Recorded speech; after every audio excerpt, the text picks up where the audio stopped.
So I want to welcome everyone this afternoon to the first introductory session on Law of Remedies that I am hosting as your substantive course director. Now, the thing is that Mr. Jerome Alexander is the person, the go-to person for this course for this term. But because I will be taking over the course from January, it is important for me to let you know what my vision is for the course and how I intend to prepare you for the course and, more importantly, for the exams. Now, you would have seen several comments by me, and you would probably have heard many comments about the course from other persons.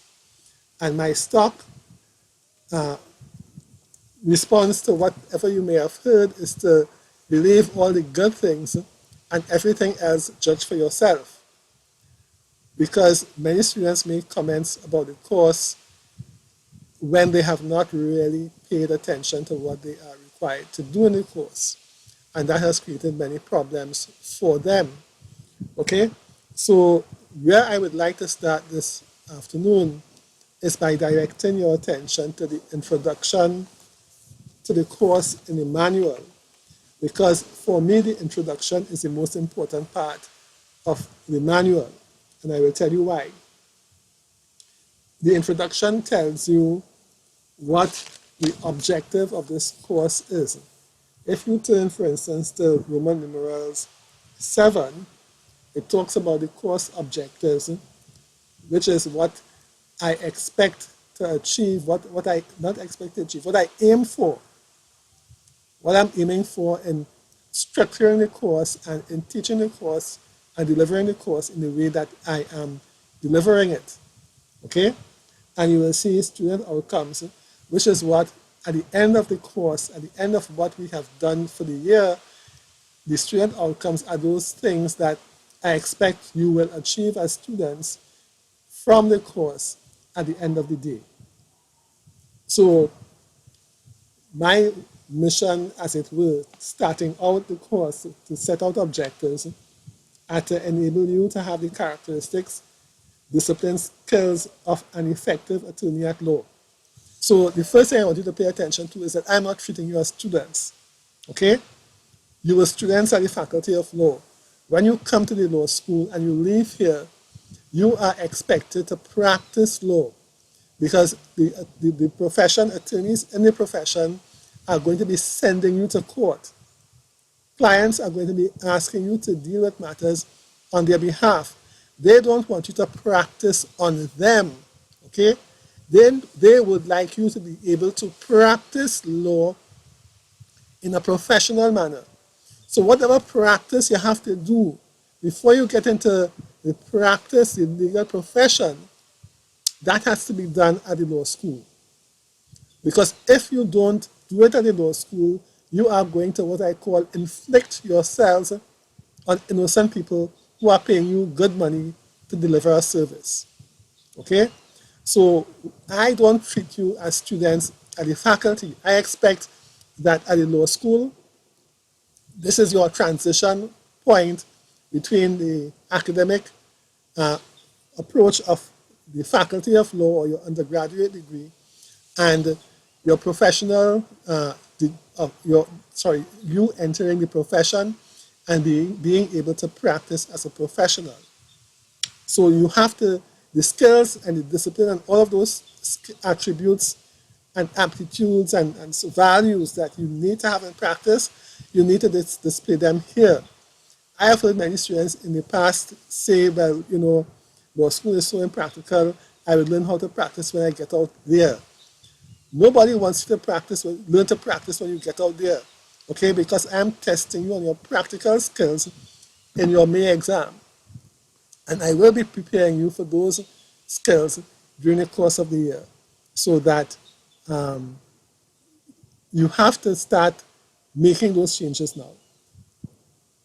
So the other objective is to enable you to have the ability to advise on appropriate litigious and non-litigious remedies available to your clients to solve their problems. So the course is called Law of Remedies.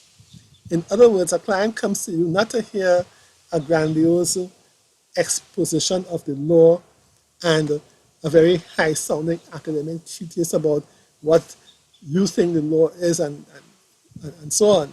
They want a practical solution to their problem, whether they are poor and they can't afford litigation and there's another method of solving the problem.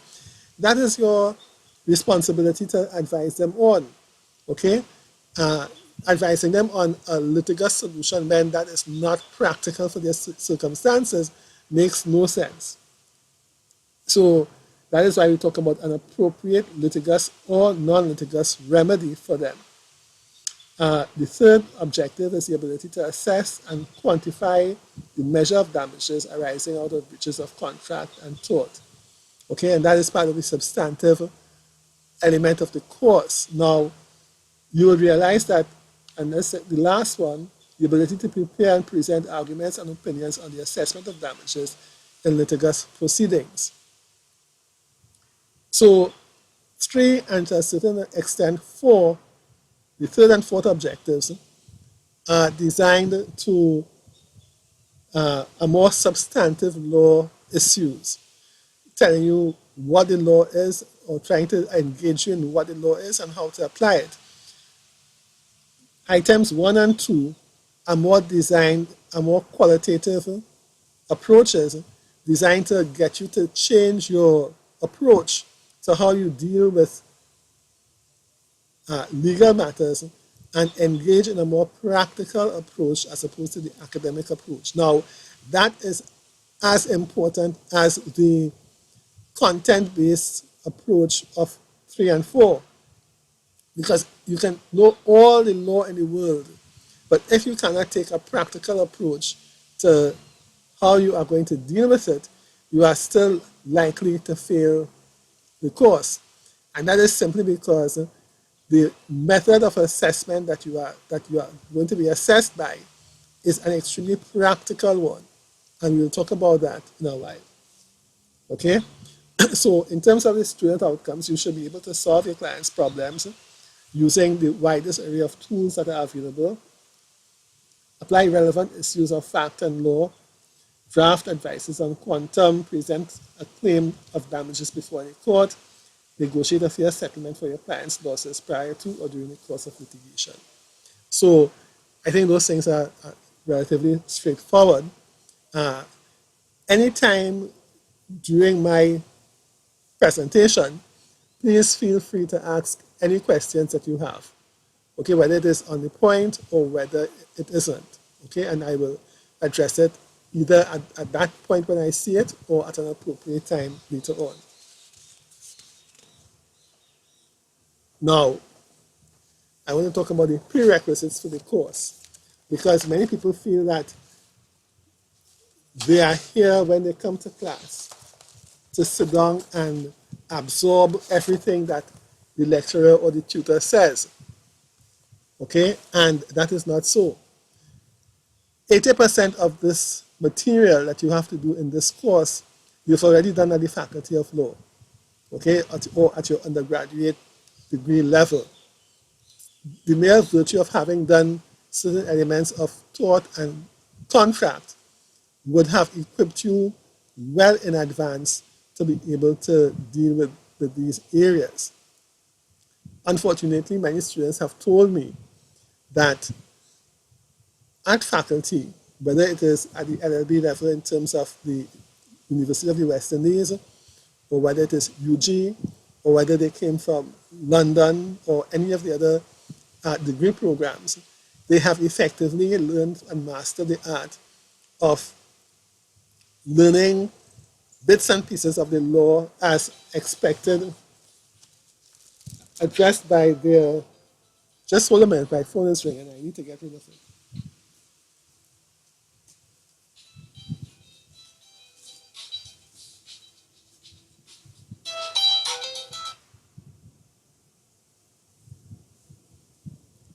Okay, sorry about that. Yes, they are saying to me that they have learned the art of learning, memorizing, and regurgitating material in an exam without really understanding what they have done. Now, the point is for me is that you have an LLB, and that signifies that you should have mastered certain areas of the law that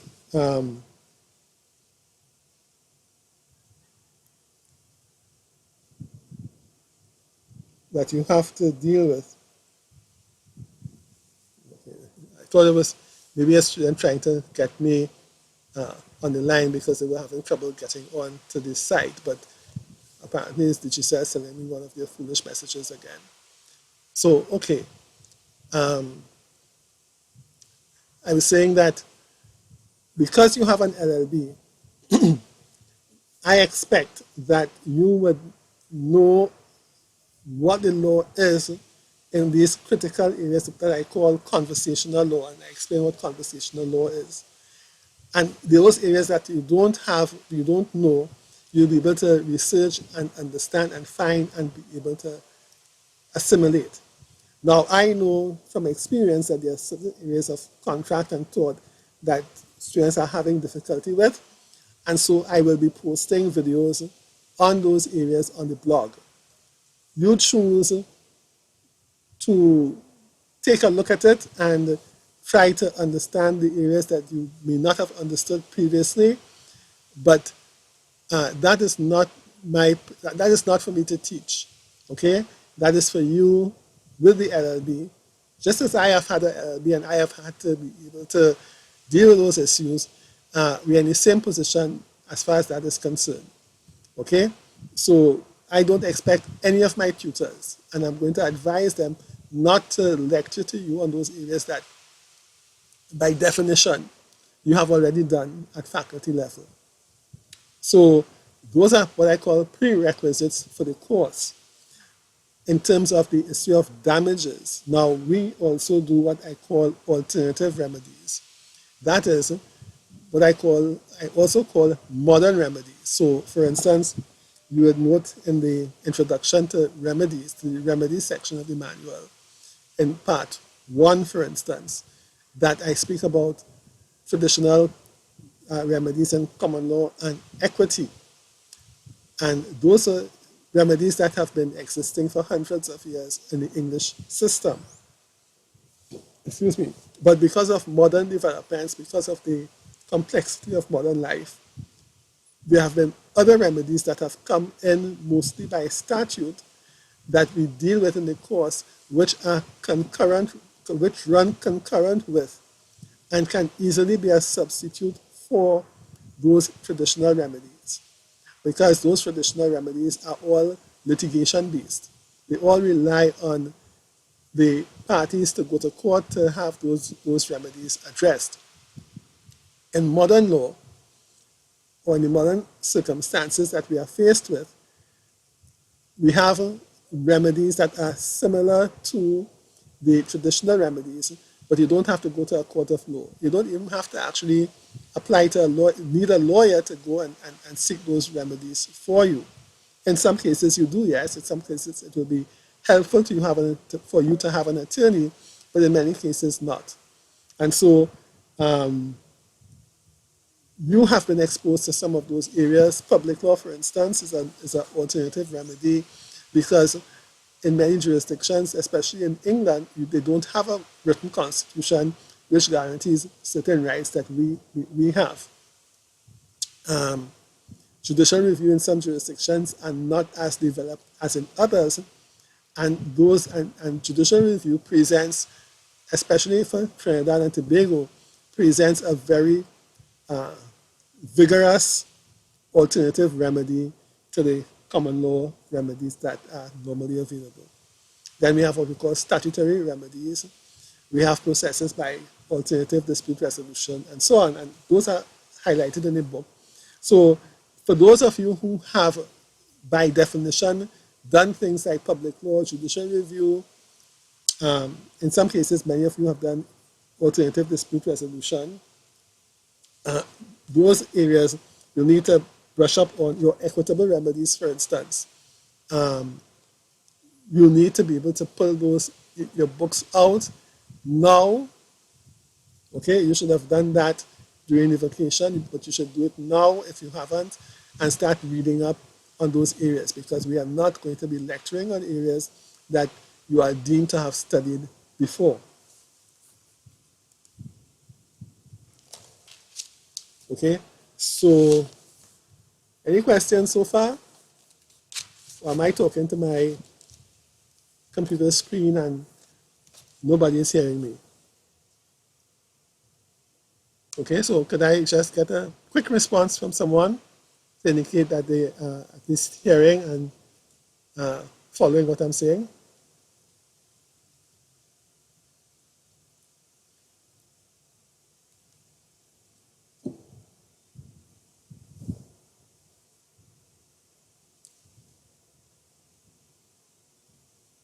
Okay, I'm not. So, okay, I'll wait and see. But I'll go on, and I hope that someone in the meantime is going to acknowledge that they're hearing what I'm saying. Okay. Now, the next area in the introduction I want to draw attention to is the course management structure. The course management structure is designed to address the areas that. I think I look better with my glasses on. Yeah, the course management structure is designed to address how the seminar groups are constructed, and to create a way whereby I can deal as best I can and as directly as I can with all students, especially those in those seminar groups that I do not teach. Because very often students whom I do not teach directly, and this goes for almost all students who are not taught by the course director, feel that they are prejudiced simply because they don't have access to the course director as a tutor. And I want to say that, if you look at my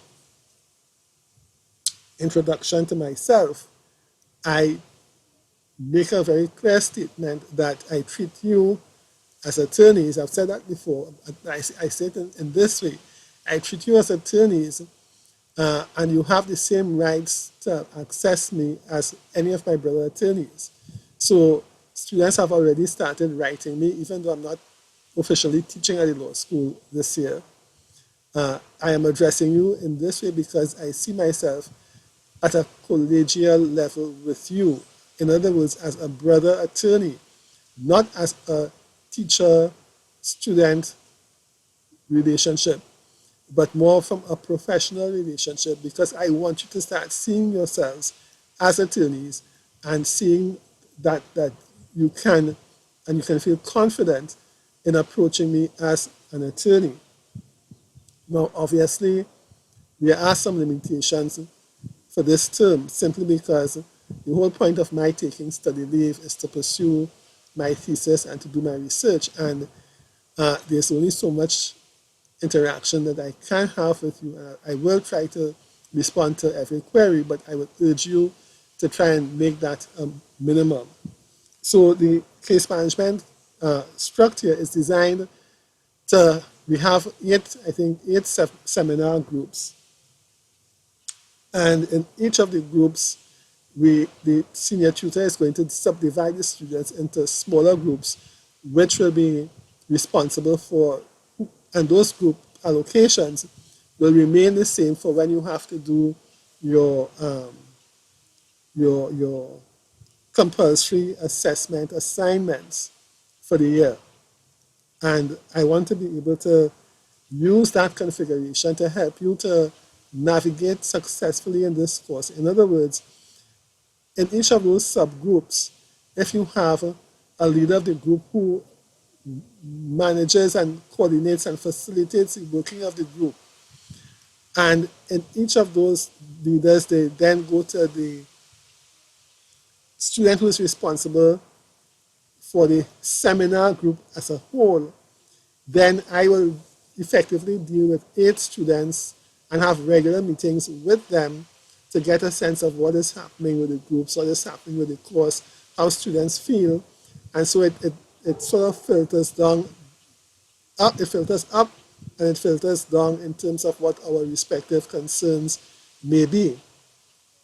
Now, if you don't tell me, I'm not a musician, I'm not clairvoyant, and I'm not what we call in French a seer man, to know what is in your head, what you're thinking, what your concerns are. You have to actually be able to tell me so that I can address those issues and those concerns. And this way is a way where you can, it facilitates your working in groups from the very beginning of the term of the academic year, and it allows you to communicate with me about what your concerns are. Now, the if and I don't believe that remedies is a very heavy course, okay? But if it is that you believe that it is even greater incentive for you to start working together and dividing the work among yourselves so that you will be able to make less, you know the saying, more hands make light work or something to that effect. Hold a minute.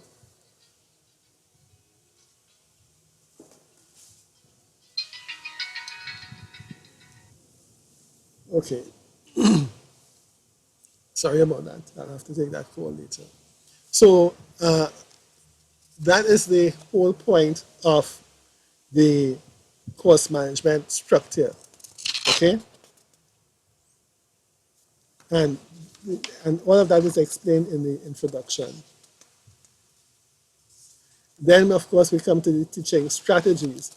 There is I did a focus group meeting with several students who are now in second year who did the course, and I am going to publish that on the blog so that you can learn from their experience what helped them to be successful in the course and what were the kinds of things that they did not do but they should have done.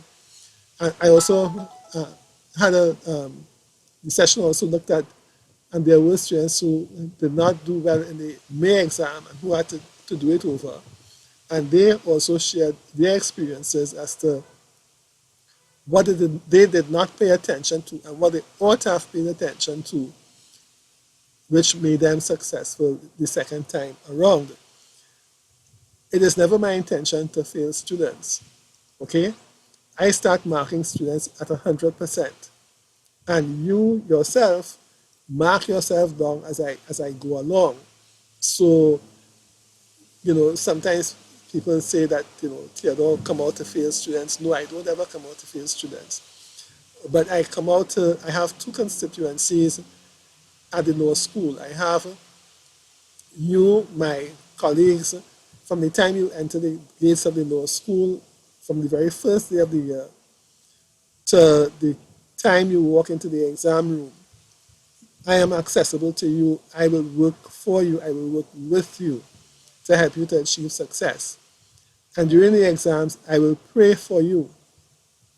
But when the exam is finished, when you finish, hand your paper up, and I receive it, I have my second constituency to take care of. And those are the people that you will inflict yourselves upon when you leave this law school. Because after you've done my course, you are not going to be dealing with the issue of remedies again until you get into practice and until somebody comes to you and pays you money to help them. And if you can't deal with them effectively, then they are going to suffer. They're going to suffer twice, okay, because they've already suffered based on the initial loss or injury they have had to endure. And then they take the battered remains of their lives and they bring it and place it in your hands. And they say, see what you can do with this. Help me to put my life together to move forward, to get some kind of compensation, to get redress, to pull this thing together so that I can move on with my life. And when through incompetence or inability, you cannot do it, then you have inflicted another serious injury to them, which is probably even worse than the one that they originally had suffered, because they would expect people, bad things to happen to them in life, but they don't expect when bad things happen to them in life that their lawyer is going to be negligent and make it worse. So when I have my second constituency, when I mark papers, and so I have to mark at a standard that will ensure that you will be able to be at least competent when you get into practice. Okay? Now, I am not going to go through all of the teaching strategies. I want to talk a little bit about the blog. Okay? Because it is a source of much contention by students.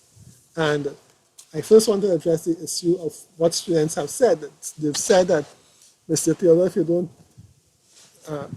pay attention to the blog, you will fail, or he will fail you. I have never made that comment to any student. I will never, ever say it, and I would never even think it. What I did say is that the blog presents and is designed to present different learnings, the material to cater to students' different learning styles. So some students learn best by actually having a book and reading and touching and marking and highlighting different passages to be able to go back and think about it. Some students like to hear somebody articulate a particular principle and explain it. Some students like to read the material. Some students like what is called experiential learning. They like to get out in the field and actually do things. And in doing it, in practicing it, they get a better understanding of what the concepts are. Well, you know, tutors in our seminars, sometimes they are not all trained as, in fact, many of them are not trained as teachers. And the seminar approach does not necessarily lend itself to delivering the material and engaging students in all of those different ways. So that the blog is designed for those students who may have different learning styles outside of the traditional way of learning, where you can go to the material, go to the blog, and see some of the same issues presented in different ways. So you may have a video with an exercise asking you to do something in a particular way. Or you may be given a photograph and you're asked to think about it and do some research on the issue and comment on it. Or you may be given a task to do, like, for instance, one of the things I really thought students would have jumped on last year was to go out into their daily lives, look around them and see something that is unlawful that could probably potentially lead to injury or damage of some kind. And they would then be required to state what the process is, what their thought process is as lawyers, as to what are the potential kinds of losses that are involved, how as lawyers they will start thinking about the process of finding a remedy for the client. Now this is something that you can do on an everyday basis, because on an everyday basis people come to me or call me or ask me about something that is happening in their lives that is unlawful and they want to find what the remedy is. And so I don't think that it is too much of a stretch of the imagination for students to be able to look around them, ask their friends or their family what problems they may be having, and then they start to figure out from a legal methodology what are the potential remedies. So that you incorporate remedies and you incorporate the law in your daily life. This is not something that you treat as a 9-to-5 operation where you just come to law school for the tutor to tell you what the law is. You have to start now developing the confidence in yourselves to be able to find the law and make it valid and make it rational for you. Okay, so um, that is one of the objectives of the blog. The other objective, of course, is for students who are not um, in any of my seminar groups to be able to engage with me and ask their concerns, raise their concerns, um, and have me address it so that they understand exactly what is going on and I understand what are their concerns as well. Okay, I pause here to find out if people are still with me and if you all follow what I am saying, if you have any questions about what I've said so far, if you have any questions about anything that is in the material so far. Okay, so can I get some feedback, please? Because I've not gotten any feedback since I saw the message that it's taking quite a long time for me to receive your messages. And I've not gotten any messages since I made the last invitation for you to send me some kind of comment to confirm that you're hearing what I am saying.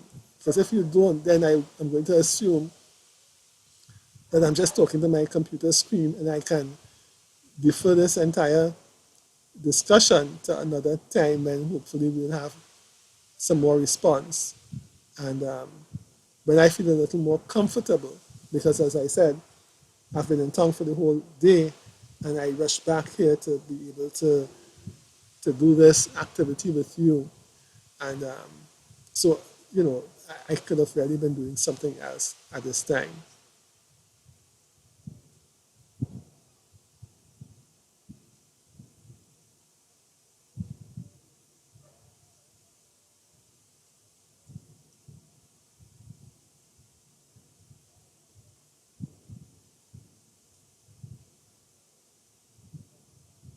Okay, my screen actually tells me I have 27 viewers at this time. Okay, and I am hoping that of the 27 of you, at least one person will be responsive enough to send me a message. Okay, there's a chat feature in the forum that you can use to type in some kind of message to me. If you don't like to type, you can call me on my cell phone. My number is 497-6602. I'm going to put that again. I'm going to just write that in.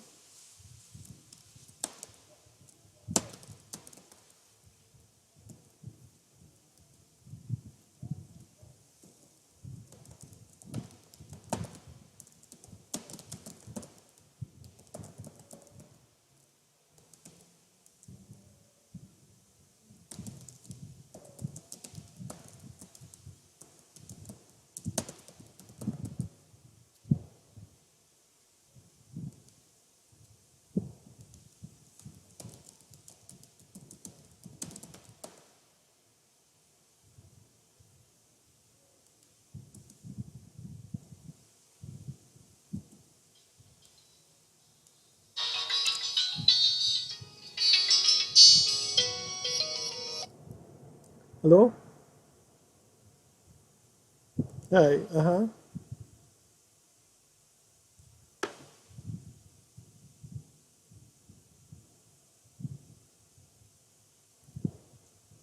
Well, I'm seeing comments that say that you are hearing, but what I wanted to get was some more substantive comments, whether you've looked at the blog, whether you've read the material, the introduction, if you have any questions about the blog, or if you have any questions concerning anything in the course that you've done so far.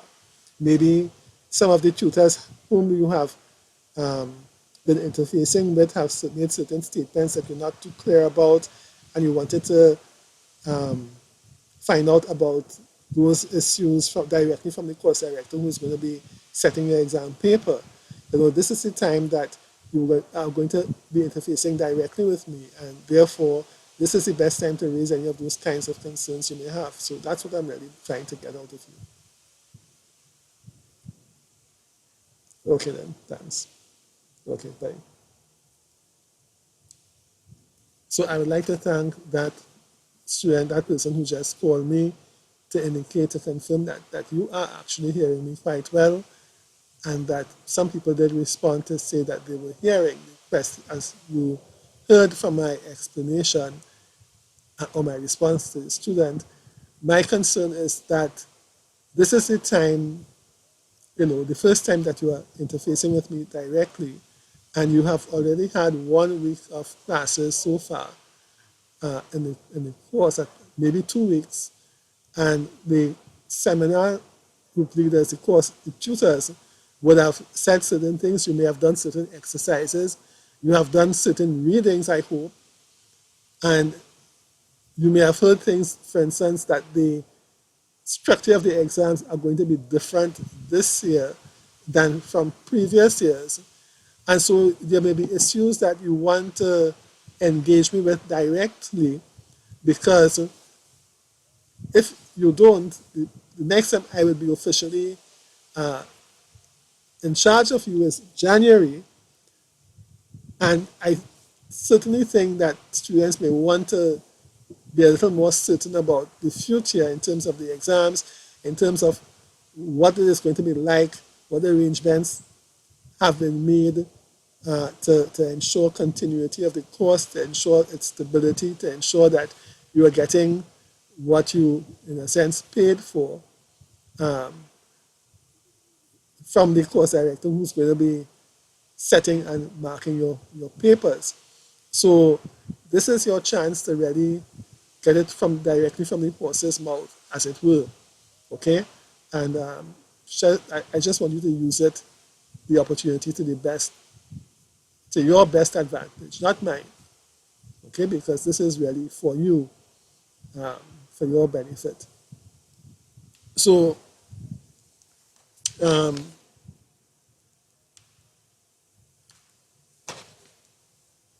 if you look at the, I'm just going on to assessment methods. Hello? Hello? Yes.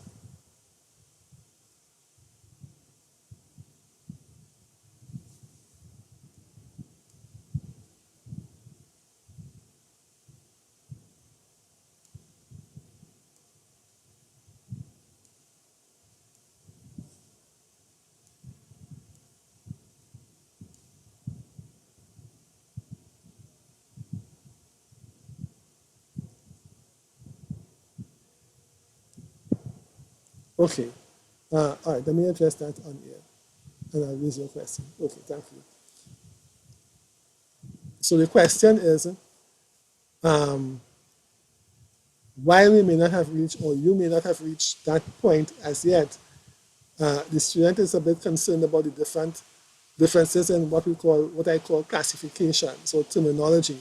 For instance, the difference between special damage and general damages, pecuniary loss and non-pecuniary loss. Okay? And that is an area that is very troubling for students. And it is seen, but these are basic concepts. And let me say this to you up front. You are going to be assessed on your knowledge of the substantive law. So when you use terms in the exam, and the way that you use them demonstrates to me that you do not understand them, I obviously have to start marking you down. So it is very important that you understand the terms that you use, because even though you use it in passing, the mere fact that you use it in passing and the way that you use it demonstrates that you really don't understand what you're talking about, becomes of concern to me, because they are such fundamental principles that you need to have mastered. Okay, but I'm going to stick a pin here and deal with that before I leave you this afternoon, and give you a brief overview of that. But I don't want to, because that actually gets into part 2 of the uh, of the program, and I don't think that you all may have finished even part 1 as yet. So I want to talk a little bit about And actually, I will use that to tie into your assessment. Okay,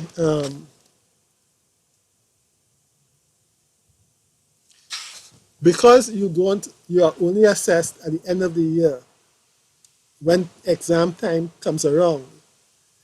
The temptation is for many students to put off their serious study of this course until March, April, May.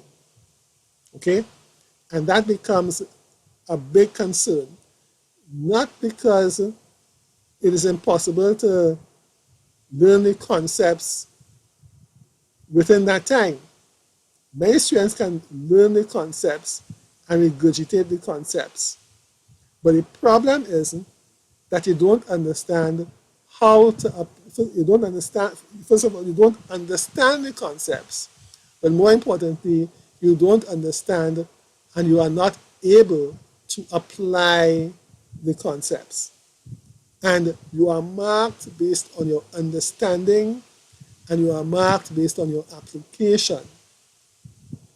Now, if you don't understand and you cannot apply, then you obviously cannot solve the client's problems. And so, 3 out of the 4 major marking criteria upon which you are marked for your exams, you would have failed from the very beginning, from the very outset. Okay? Because one thing flows into the other. If you cannot identify relevant principles and you do not show that you understand what you are talking about, worse yet, you can't apply them to the facts that you are presented with. So the first thing is understanding relevant principles you don't understand. The second thing is applying the law to the facts that you are given. But if you don't understand the principles, you can't apply it. So that's 2 down already. The third one is solving the problem. If you can't apply the law to the facts to come to a conclusion to determine what options are available to the client, because there may be several options, then you are not in a position to solve the client's problem. And you have therefore failed 3 out of 4 of the major criteria upon which you are being marked. The fourth criterion is presentation. And presentation speaks to the language that you use, using proper English, the clarity of expression that you have, the structure of your paper, moving from one point to the next point in a logical, sequential manner, because we are training advocates, we are training persons who have to get up and present, whether you present before a court, whether you present to a board of directors, whether you present to the CEO, whoever, whatever is your audience, you have to present the law to them as far as the instructions that you were given. And if you cannot present in a sequential, logical manner, if you cannot use, standard English to communicate, then you are not performing your role as an attorney effectively. So that presentation also is marked, and many students, the way that the marking structure is set out, you really have to perform well in all of them to do well, okay? So that presentation is absolutely critical, especially if you are on a borderline, because 1 or 2 marks can make the difference between a pass and a fail. So because the exam, the way that assessments are structured at a law school in this course only requires you to do exams at the end of the year. That, in my view, is insufficient. And so I have embedded inside of the course for this year certain periods when I will be requiring my associate tutors to have what I call in-class assessments. You will come to class a day, you may be informed about it in advance or you may not. And the questions that you are given, you'll be told to pull out your paper and pen and write you'll be given a question and you'll be required to write the answer to the question in class and assess yourself. Okay? And then you will assess each other and you will discuss that whole process and the difficulties that you've experienced with the tutor so that you understand how you are going to be assessed in the course, during the course of the well, at the end of the year, I should say. Okay? Now, so assessment is very important. It is better for you to start learning how you are going to be assessed. It is better for you to start writing questions and answering questions in the way that you are going to be assessed, where you are answering in relation to what, as examiners, we will be looking for. From now, give yourselves time to practice, because I have seen on many occasions that students simply did not practice answering questions. They answered questions very vaguely in the exams. They rambled all over the place. They were helter-skelter. They whined to the left, they whined to the right, they whined back, and they whined front. And they never answered the question. Okay? So that it is important that you, and students who have not done well have admitted to me that one of the reasons why is because they simply did not practice answering questions. And so they felt in their minds that they had understood the material and they were good to go, but they weren't. Okay? So what I will do in another session, and I may do this as a separate video where I will take an actual exam paper and mark it for you as I mark any exam paper, utilizing the criteria and showing you how I apply the criteria to marking that particular paper. So I will tell you what I mean by, for instance, the knowledge of substantive law. If you are looking at your manual, go to page 23, Roman numerals 23, and you should see what I'm talking about.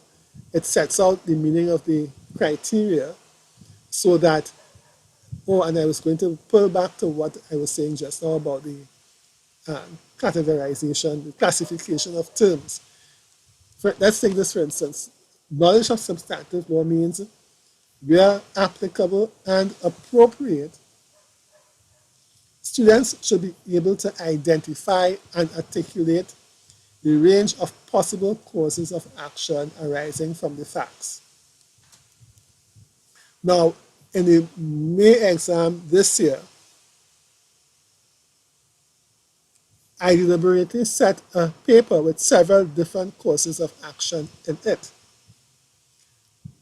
And I would swear that at faculty level, there was only one course of action in tort that students ever studied, and that was negligence. Because when it was obviously a case of assault, they tell me negligence. When it was obviously a case of nuisance, they tell me negligence.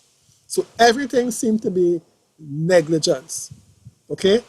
And they did not think that it was important for them to be able to understand, identify, and articulate what I consider to be obvious law on the facts that they were given.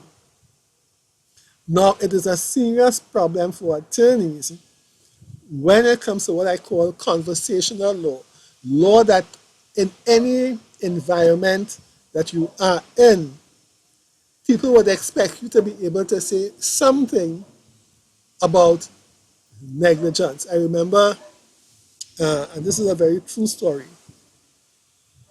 I was teaching civil procedure at the time, CP1, and coming down to the end of the year, I told students, you are going to be, just to remind you, because it's in the manual, you are going to be examined on your knowledge of negligence, nuisance, assault and battery, and I think maybe one other area.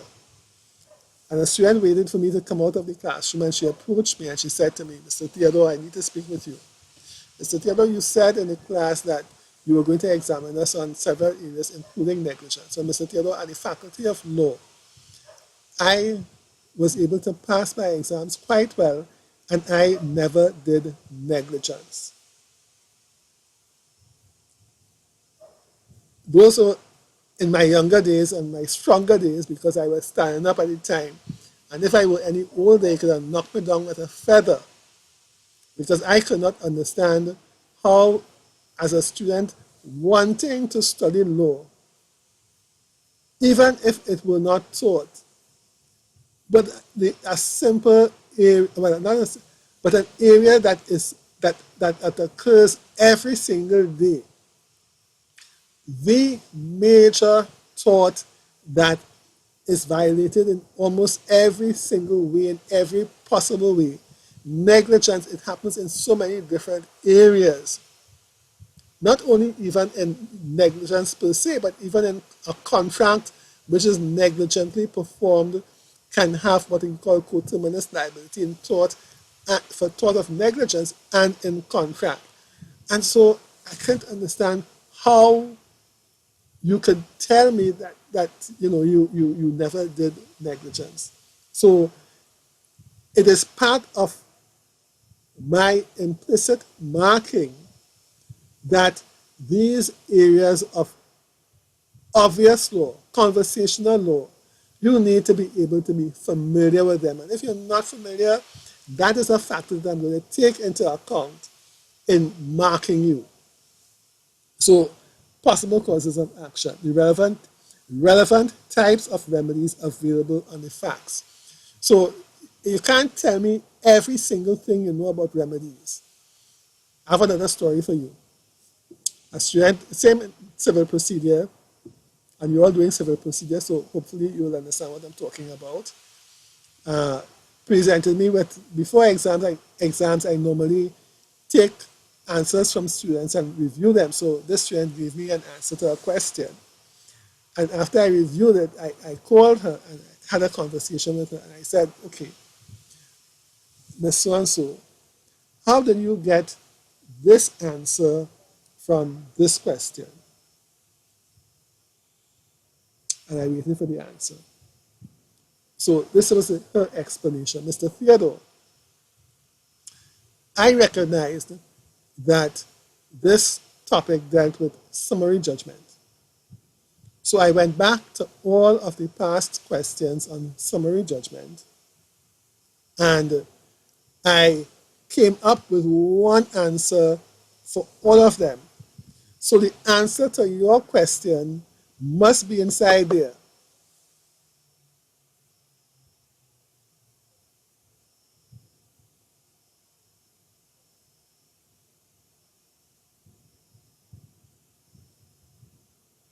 Now I hope you understand what sometimes we as markers have to deal with. I did not ask you for a question for me to find an answer inside of the answer that you gave me. I asked you a question to give me an answer to the specific question that I asked you. And so if you cannot be relevant, you are going to be marked down. I will say that again. If you cannot be relevant, you are going to be marked down. I hope that I've made myself abundantly clear. And to make it absolutely clear, I will say it one last time. If you cannot be relevant, you are going to be marked down. So that, because Nobody, whether it's a senior attorney or whether it's a client, wants to hear you talk over and over and say and talk and talk and talk about something, about principles of law that have no relevance to the facts that you are dealing with or you are supposed to be dealing with. You are wasting the client's time and you are wasting your time. Okay? Especially if you're going to charge them for the time as well. Okay? So, and the last point is that in terms of knowledge of the substantive law, you must, where applicable and appropriate, students should be able to identify and articulate applicable principles to be applied to the assessment of damages. Now, it's not just sufficient to identify, you have to articulate. So, for instance, in the case where the student previously asked me, and this is where I'm going to address that point, asked me about special damages and general damages and pecuniary and non-pecuniary laws. If you are if you simply use the terms and the terms are relevant for your assessment of damages, but you don't tell me what it is, then again you are going to be marked down because you may have identified the term, but you have not articulated what it is. So this is how it turns out. I am going, let us say, for instance, that Joseph was struck by a car when he attempted to cross the road, and the car owner a driver was absolutely negligent. So Joseph spent 3 weeks in the hospital. He could not work for those 3 weeks, so he lost all his income as far as that is concerned. His shirt was, and the clothes he was wearing were all torn and damaged and so on. He had a laptop in his bag, which when it fell to the ground got totally destroyed. Excuse me. And so you're making a claim for Joseph's damage from the time of the injury to the date of assessment. And you tell me, well, okay, Joseph suffered special damages, which included the 3 weeks' salary that he ought to have been paid but was not paid, all his medical expenses that were incurred at the hospital, and he would also have to get back the replacement cost of his laptop and the replacement cost of his clothes that were damaged in the collision.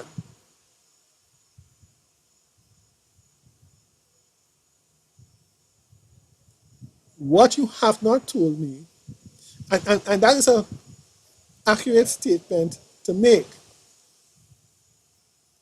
but what you have not told me is what, now the term special damages, the classification of that loss, is what you are relying on in order to give Joseph those damages.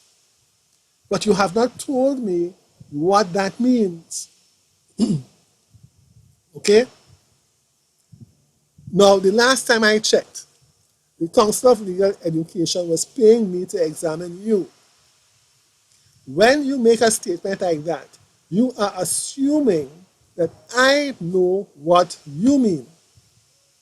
And therefore, you are examining my knowledge of special damages instead of the other way around. Okay? So that, and that is at odds with my understanding of what I am being paid to do. And when it falls on those different spectrum, at the end of the day, I am the examiner. Okay? So that you have not satisfied me that you understand what special damages are simply because you have not articulated what it means. So if you were to tell me, for instance, that special damages are all of those damages or losses, the cost of those losses, which occur from the time of the injury to the date of assessment and are capable of being quantified in dollars and cents because those expenses expenses have already been incurred, and therefore they can be quantified precisely. Those are the damages that we call special damages, and they have to be specially pleaded and proved. Then I know what you're talking about, so that when I look at the actual costs, when you talk about the cost of care at the hospital, from the time of the injury to the date of assessment, or the time when he left the hospital, because we can show a bill or an invoice for those losses, then they are precise. We're not guessing at them. The same thing applies with his loss of earnings. Okay? They are precise. They've already been incurred. They are recoverable, and we know exactly what the amounts are. We can do the same thing for the laptop, because we probably went out and bought a similar laptop, and we have a bill or a receipt for our expenses that we can come before the court and claim for those items. So the definition aligns with the facts, and you can come to a conclusion to say that Joseph can get all of these things. This is his remedy. This is his solution to that problem. Okay? But saying what it is and jumping to a solution without telling me how you got there, without demonstrating the process, is a problem. Okay? And so that is something that I will take into account. Okay, so I just defined what special damages are, and to sort of round out this session, because we just about an hour into it at this point, I would answer the question that was posed to me in relation to the other areas, and that is pecuniary and non-pecuniary loss. Pecuniary loss are all those losses that are incurred by an individual for which the court attempts to either give compensation that relates to the loss as best as possible. Whether that loss can be quantified exactly, or whether it has to be estimated, the court seeks at all times to compensate for what they actually perceive to be the loss that has been incurred. Non-pecuniary loss are those losses where the court from the very outset recognizes that there are some things that you cannot put a money value on. It is impossible to put a money value on the loss of reputation. It is impossible to put a money value on the amount of pain that someone may suffer. It is impossible to put a money value on somebody's life. These are intangible qualities that the court says from the very beginning, you know what, we cannot place a dollar value on these items, because we are trying to calculate and compensate for things that are really not compensatable. But to the extent that we have to give some kind of award for them, we are going to give what we call a conventional award. We are going to make sure that when we give an award, persons coming after can, when they have similar types of matters, they can look at what went before and extrapolate from those kinds of awards what is possible to be awarded in the future. So the award is not designed to calculate the value, the real value of an arm. It is essentially a notional value of an arm. It's something that we are putting there because we have to give compensation, but it is impossible to really compensate for those kinds of items. Now, so that's non-pecuniary. Pecuniary means that we are actually trying to compensate because there are methods that we can use which can help us to, if we can't be exact, fall within the ballpark as to what the claimant may have actually lost. So we make a distinction. So there are two types of pecuniary losses. There are what we call past pecuniary losses, which are those items that happen in the past, that is in the past before we do the assessment of damages, meaning that once they have occurred in the past, we can quantify them exactly because of all the different things I've said previously. Those are past pecuniary or what we call special damages. So the two terms are interchangeable. Past pecuniary damages and special damages are the same. But there's another category of pecuniary damages called future pecuniary damages, which are those kinds of damages which may occur in the future,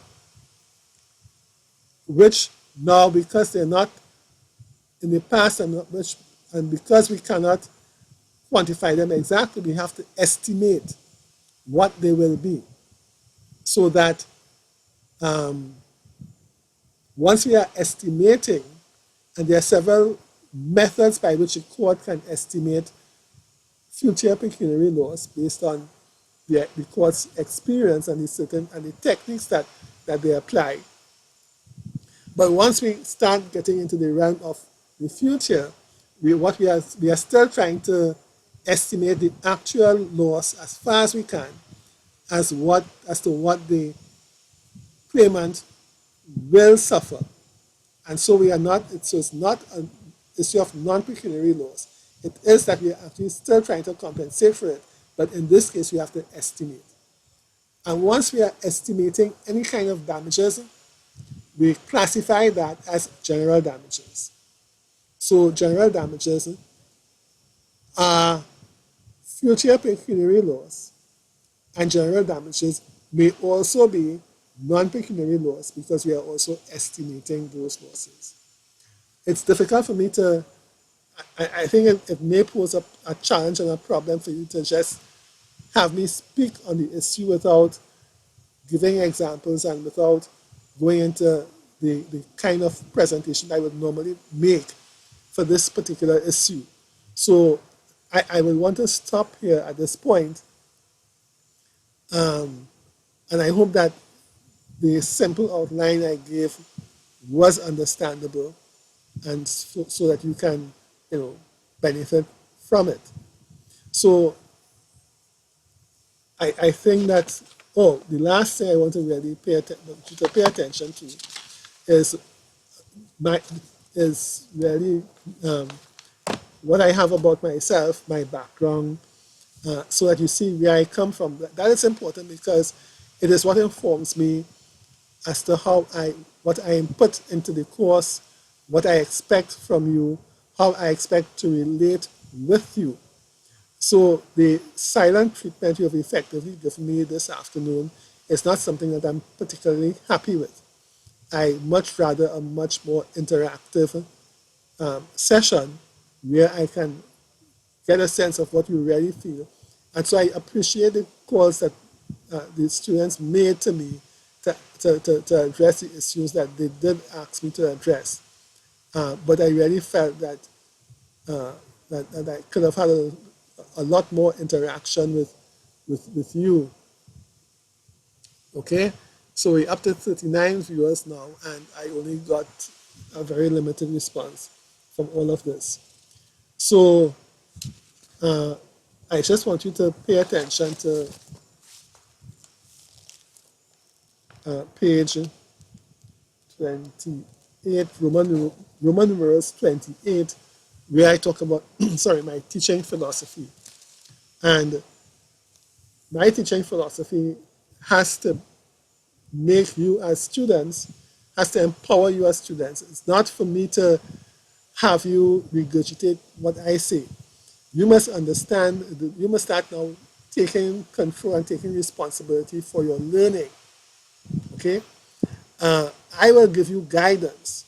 And let me say this, whatever lectures I give, you will come to realize that it is not lectures. There are two areas that I use in terms of my lectures. I didn't put that a different way. My lectures serve two purposes. In the first instance, they are designed to give you an overview of the topic that I'm dealing with, so that when you read in advance, you would be able to say, ah, yes, I understand. That is what Mr. Taylor was talking about. Yes, I understand that. Yes, and it confirms your understanding of what you read. Or if you did not read and you listen to the lecture, when you do read, you say, oh, this is what he was talking about. Ah, yes, that makes quite a lot of sense. I do understand. Or alternatively, when you listen to the recording, the lecture, and you read and you say, well, wait a minute, what he's saying, what I'm reading here now doesn't mesh. Something not fitting together. I need to go and understand this. I need to read a bit more, see if I can understand it. And if I can't, go and find someone who can explain it to me. Or go to Mr. Taylor or go to my tutor and ask about this because I can't understand what is going on. Okay? So, and the other thing is that the areas that are difficult in the course, I will spend much more time going into greater depth with those areas. Okay? So, my quote unquote lectures are not the kind of lectures that you will be accustomed to because I am not treating you as children. Excuse me. My approach to teaching also is meant to be transformative. You should be a totally different individual when you leave the law school from the person that you came into the law school with. And you should be able to see what um, you should be able to see a difference in your approach and in your style from what you were accustomed doing. Um, I would send out a letter from a student that showed that transformation within him when he did his supplemental exams in remedies. Okay? I want to be facilitative to help you, okay, so that you can feel comfortable approaching me by email, calling me. I should be in law school several times during the course of the term. If you want to approach me and ask me anything, feel absolutely free to do so, okay? Because I treat you as a colleague, and therefore, as a colleague, I will always make myself available to my brother attorneys, and I will make myself available to, I always have made myself available to my students, okay? I also expect to be relevant, meaning that we are here to practice, to understand and to learn how to practice the law. And therefore, everything that I do is designed towards helping you to achieve a level of practical understanding of the law so that you can go out and practice effectively. And finally, I believe in modeled behavior. That is, that I will not tell you to do something that I am not prepared or do not do myself. So that many students should understand that, and I think that they will tell you that I am facilitative. I am all the things I try to talk to you, say that I try to be. And it's not simply because um, I am telling you this because I have to tell you, but it's what I live. Okay? And that I live as a lawyer, and for me to do that, I have to also behave the way that I speak about. So, for instance, uh, I have invited, and many students have come home by me in my house in Toko over the years. Students invite me to their events, and I come to it not because I feel I have, well, I feel I have to, not as a lecturer, but as a colleague. When my brother attorney invites me to an event, I have, as a matter of obligation and professional courtesy, to respond. And if I can't attend, I will find the person who invited me and I will explain why I could not make it. I don't ever not attend an event to which I'm invited by my colleagues and not offer an apology and an explanation. Okay, that is not only common courtesy, but it is professional courtesy as well. Okay, and it is the same reason when you seek me out. I remember, as a matter of fact, Miss Francis, who's one of my associate tutors now, was one of my students previously, and she was reminding me when she first came to work at the law school that um, the night before exams, she had a group of students studying. She was studying with a group of students, and they got stuck on a particularly difficult issue that they had problems with. And this was about 11 o'clock in the night, and somebody said, call Mr. Theodore. And they screwed their courage to the sticking place, and they called me, and I responded, I answered them, and they were able to feel much better about the issue after that. So, um, and that is the level of my responsiveness to my students. I don't tell you something and not live through it. I try to model the behavior um, that I suggest for you, and I hope that I live up to those expectations most of the time. Okay, so that is what you can expect from me, and and that is, in a sense, is some of the important points I would like to leave you with. There are some other things I will address in individual videos that I will post on the blog, and I will also try to edit this video into different segments and also post it on the blog as well.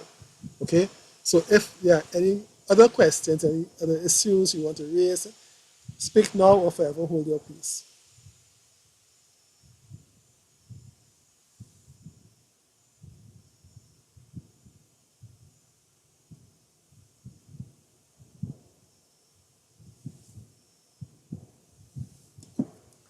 As I said, if it's taking a while for your messages to come through, you can always call me on the phone. But I think that we have gone over maybe an hour and 15 minutes. And but as you can see, my voice is failing. And I'm sure that several of you have other things to do. So um, if we don't have anything else, I would like to close this session. If, as I said, if it's taking a while, call me at 497-6602. And also, please indicate whether you want, you know, a couple other sessions like this during the course of the term, so that if there are issues you need to bounce off of me, um, and you feel that it is important that we have this level of communication, let me know so that I can organize myself accordingly. Otherwise, if it is that you really don't, you're not too concerned and you are happy with the arrangements that we have at present, then I'm very happy and I can go ahead and do what I have to do. So please, some indication of some level of response will be useful for me to set my agenda for this term. Okay?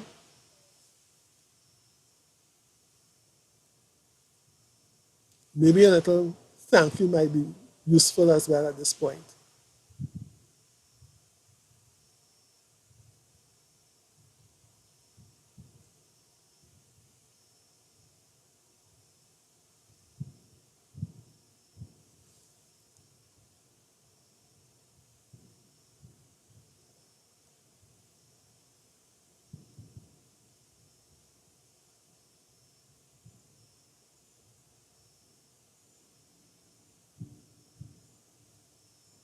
Okay.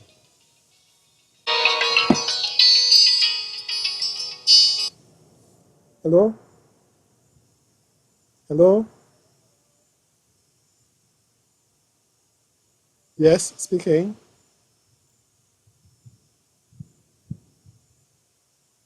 Uh-huh. Yes.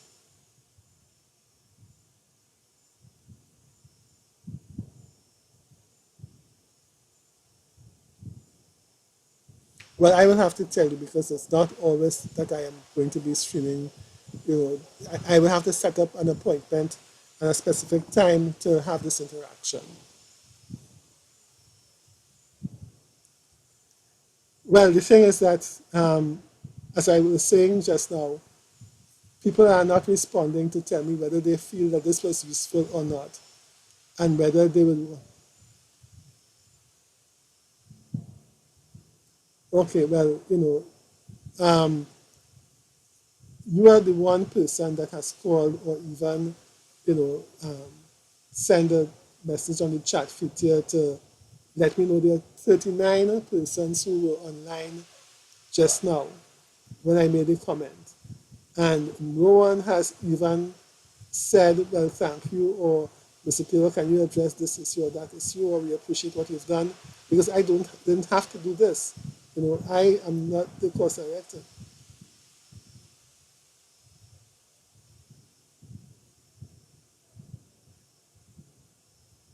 Well, I'm not seeing any comments either.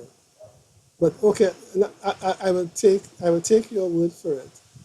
Um, what I would suggest is that students can use a blog and express what they feel about the session. I'm going to put a special post up on this online session, and then people who have participated in it can actually make their comments and ask any questions that come out of the session so that we have that level of communication. Okay? Okay then. Thank you very much for it. Okay then. Bye bye.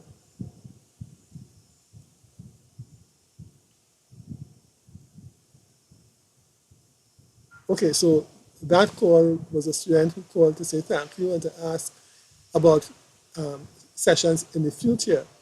And the fact is that, well, she has indicated that students are, in fact, sending messages to say thanks, but I am not seeing them. So I can only comment on what I'm seeing or not seeing. What I did suggest, as you probably would have heard, is that I will put this video on the blog, and I will urge students to go on the blog and comment.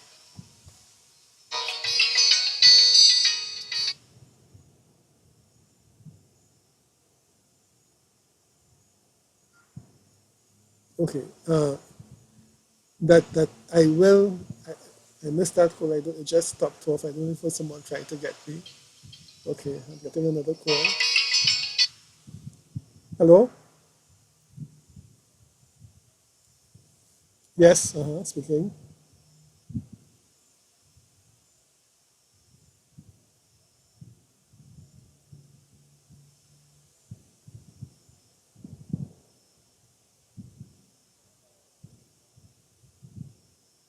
Hmm.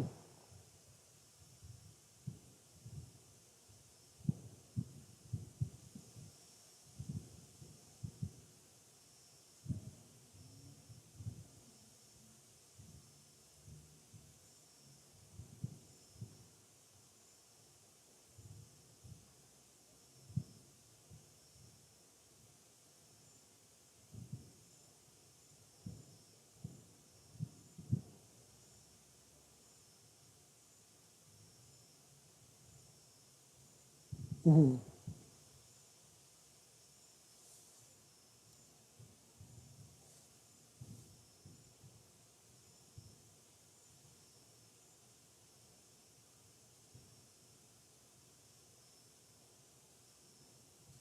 Okay. All right. Let me address those on here. Thanks. Okay. So I have two questions. The first question is, to what extent are students required to go into substantive law when they are addressing questions in this course? And let me say that there are two answers to that question. The first answer is that when an assessment of damages is done by the courts, the issue of liability has already been established. Okay? So that if the issues of law that you are dealing with relates to the substantive issue of liability, you are not required to deal with address that. Excuse me again. Hello? Hello? Yes, hello. Uh-huh.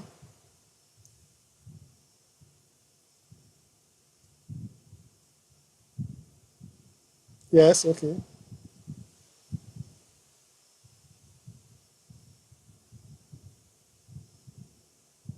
Okay. Okay, sure. Thank you very much for calling.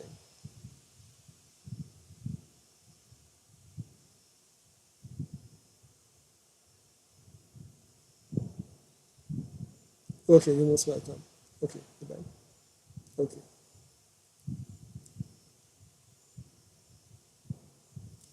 Okay, so what I would do, what I think I need to do in the future is to find a different method of getting your messages to me because the chat feature doesn't seem to be working as it should. And I'm not getting your messages. So that probably we can use Skype or maybe you can just email me your questions and I will just set my email up in a different location or use my tablet to take your email questions, excuse me, and respond to them. I think that that will be more effective and much quicker. Okay, so again, the student was expressing appreciation for what I have done this afternoon. So just getting back to the previous questions, the first question was, to what extent are you required to discuss substantive law? And therefore, if, for instance, there's an issue of negligence, I don't need you to discuss what is negligence, whether the elements of negligence have been established, because in practice, when we get to the assessment of damages, the court has already made a finding of liability as far as that is concerned, and they are now using the principles of assessment of damages to assess the quantum of damages that they are going to award to the claimant. But there are areas of substantive law that are critical for you to understand in order to do the assessment. And in those areas, the relevant principles, you must be able to state and apply the relevant principles as they are required to be applied. And I can only do better than this by actually going through a question with you, which I will do in due course. The second question was, what are the best books to buy if you are a student and you want to have your own personal copy of a book to review? I don't recommend a specific book. Many books do the same work, and although not as much in remedies, um, the McGregor is the practitioner's text for damages. Now, I want to draw a distinction between remedies and damages. Damages are one aspect of remedies. It is one type of remedy, just as equitable remedies are a different genre of remedies, and public law remedies are a different genre, and so on. Okay? So let us not equate the two things. The second thing is that when it comes, if we specifically stick to the issue of damages, McGregor on damages is the practitioner's text. But I think that you are much better served, and McGregor is useful when you have to deal with a very specific and detailed type of laws that you need to do some research on. Okay? But in terms of your basic understanding of the principles, I have assigned the associate tutors to give each group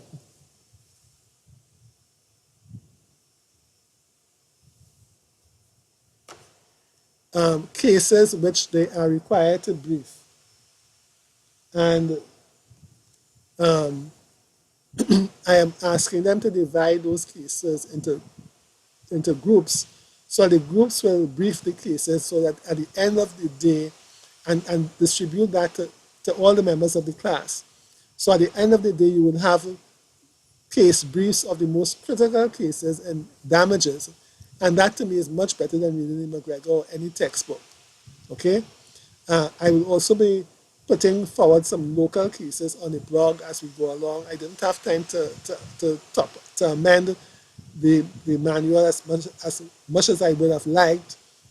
Time ran out on me. So I will be posting cases. But between the manual itself, I think the manual is a very good guide. The cases and the materials on the blog, you should be quite um, comfortable with that. And if you need to do any additional reading, I would suggest you do look at the McGregor. Okay? But don't go to the McGregor before you go to the cases themselves. And that's my best advice. Okay, so I want to thank everyone. Um, I appreciate that you were not able to communicate with me as we would have liked. And we will have to address that issue the next time around. I have an indication that students, at least one student, appreciated the format and that they would like to have it again. And I will um, try and do this again sometime towards the middle of November. Okay? And as I said, tonight I will post something on the blog relating to this online activity, and you can then comment on it whether you liked it, you didn't like it, because I've seen people have gone on the blog, but no one has commented on anything that I've posted on the blog. Okay, and the only way that, as I said at the very beginning, I don't know what is in your head. It is only when you express yourself in words and in your comments that I know what you are thinking and what is important for you. And I can only respond to that. So while people may have been inside the session this afternoon, and while people may be going on the blog, I don't know whether the things that, they like what they see, they don't like it, they're not interested, whether they want more, I don't know. And so I cannot respond as effectively as I would like to your needs. So you need to tell me. Okay, so I'm not going to preach any more about this. Okay, so I just want to say thank you and good night and enjoy your term. And I will do all that I can to make it a very productive and enjoyable term for you. Okay, so thank you and good night.